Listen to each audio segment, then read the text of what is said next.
In this video, I'm going to be going over my pros and cons on the new Moto G Play 2024. Stay tuned.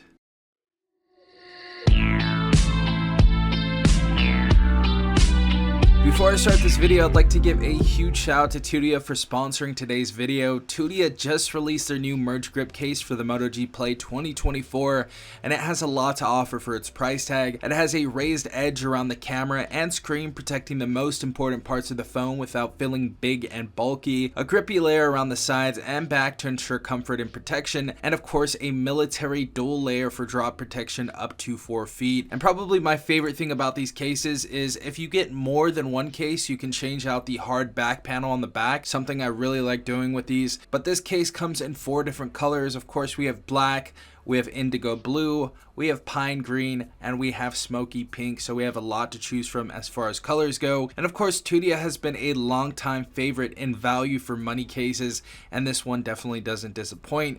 Check out the link in the description or the top comment to learn more. And another huge shout out to Tudia for sponsoring today's video. Alright everyone, hopefully you guys are having a good day. Hopefully everyone is safe out there. We have the Moto G Play 2024 right here. And of course, if you guys know anything about this device, you guys know that we've had some big improvements on this device compared to last year's 2023 variant. So in this video, we're going to be talking about some stuff I like about this device and some things I really do not like about this device. And obviously, I feel like most of it's going to be good since we got a lot of upgrades, but we're going to be talking about the pros and cons that I experienced in the last month of using the Moto G Play 2024. So the first pro is going to be our fingerprint sensor. I know something that's not super popular is of course like the security you find on devices, but the fingerprint sensor, especially compared to devices that are like $250, $300, is actually decent. So this one's going to be a very accurate fingerprint sensor. I've had some phones, some $350 phones that are just really not that great in terms of security and fingerprint sensor in particular. And this fingerprint sensor on this device, it's like I tap it and boom, it's open. I tap it, boom, open. So fingerprint sensor on the Moto G Play 2024 is excellent. Absolutely a great job, Motorola, that you did on this fingerprint sensor. I really do like that. Our second pro is going to be that we have a price drop from last year's Moto G Play 2023. Now, in general, I wouldn't say this is a super crazy price drop, but since we received a bunch of different updates and a bunch of different improvements from the 23 to 2024, I think this is pretty significant. So obviously we're going to be talking about those upgrades later on, and if you guys know what they've upgraded in this phone compared to last year's device. But we have a $20 price drop from the 2023 to the 2024. So if you guys want to go ahead and pick this up, this device is only $149 now from last year's $169. So $20 price drop on this, and it's a better phone than last year. So you're getting a cheaper phone that's actually better. So obviously that's one of the pros on this device. Our third pro is going to have to be the camera on this device. I would say this camera is okay for $149, but it definitely shines when you guys get into decent lighting situations. If you guys are in decent lighting, this is going to be a decent camera. So if you guys are outside, it's bright, the sun's out, or you guys are in a situation where you're in the store, it's going to be a good camera for taking pictures and taking videos and stuff like that. Now, when you get into the darker situations, obviously this camera is not going to shine at all. It's not going to be that great.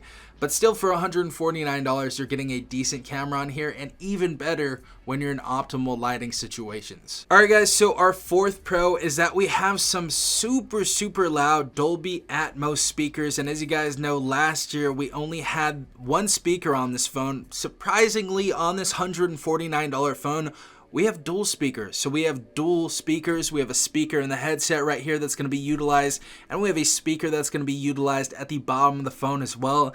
And I'll give you guys a little bit of a sample on this phone of what the sound sounds like and how loud it is and stuff, but I was definitely impressed for a $149 price tag. And obviously this is not going to do it justice, but I know some of you are going to leave a comment like, why didn't you show us the speakers? So let's go and show you that right now. Down much my will kill when I cut you out.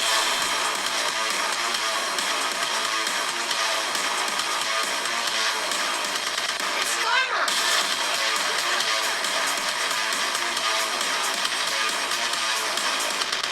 Shh, it's okay to hurt with your voice. So there's how the speaker sounds right there, and I guess the impressive part more than the dual speakers is that this isn't a tinny speaker on this device. So we don't get tinny dual speakers on this. We get loud and clear speakers on this device, especially for $149. I would compare these speakers to something that you would get on like a $300, maybe even $350 device. So great job on the dual speakers on this device, Motorola.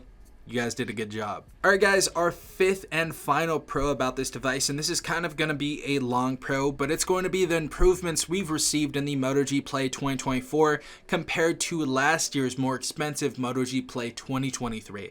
Now, keep in mind, this device is $20 less than the 2023 variant, and with the $20 less on that device, here are the improvements that we get on this device. The first one's going to be the RAM. Last year, we had 3 gigabytes of RAM, and this year we have 4 gigabytes of RAM. Last year we had a measly Helio G37, and this year on the 2024 variant we have the Snapdragon 680, a mid-range processor that absolutely functions way better. Definitely a much needed improvement for this phone. The phone is sluggish and glitches at points, but it's like night and day from last year's processors. So processor, very, very decent compared to last year's. We also have double the storage, so we have 64 gigabytes of internal storage in this device compared to last year's measly 32. We also have a 15 watt wired charge compared to last year's 10 watt wired charge. And I think the biggest and coolest thing is that we have Corning Gorilla Glass 3 on the Moto G Play 2024, when last year we didn't really have anything to protect the display, so we don't have any certification for that. But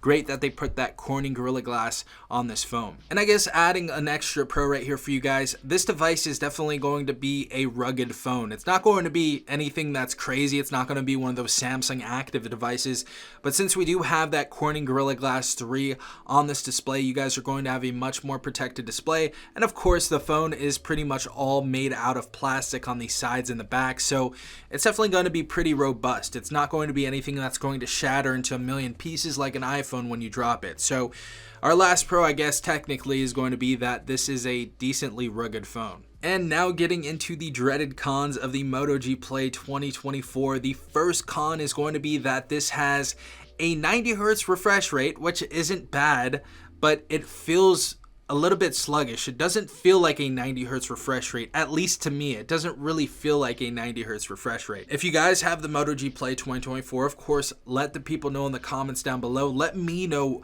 how you feel about the refresh rate on this, but it just doesn't feel like a full 90 Hz refresh rate, even though it says it's 90 Hz. That was one of the things that I noticed about this device. It kind of feels sluggish.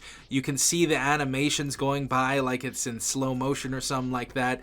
I don't know if you guys can notice that here when I'm scrolling around the phone and stuff, but I can absolutely notice it. It kind of reminds me of a 60 Hz refresh rate, honestly. Let me know what you guys think in the comments down below, though. Our second con is this is going to have no 5G connectivity. Now, this may be a pro to you because a lot of you do not want 5G connectivity. But in 2024, where we have a faster connection, I would rather this device have a faster connection. I know they needed to save money, obviously. That's the culprit for this. But it just sucks that we don't have 5G on this device. And again, for people that are buying a $149 device, a lot of you don't care about this. Our third con is going to be we only have one operating system update. I did a little bit of research, and I guess this is only going to go up from Android 13 to Android 14. The other thing as well is we have last year's software, so we have Android 13 out of the box on this device. But it looks like we're only going to be getting one operating system update from 13 to 14, if that. And we'll do some more updates later on once we get the update.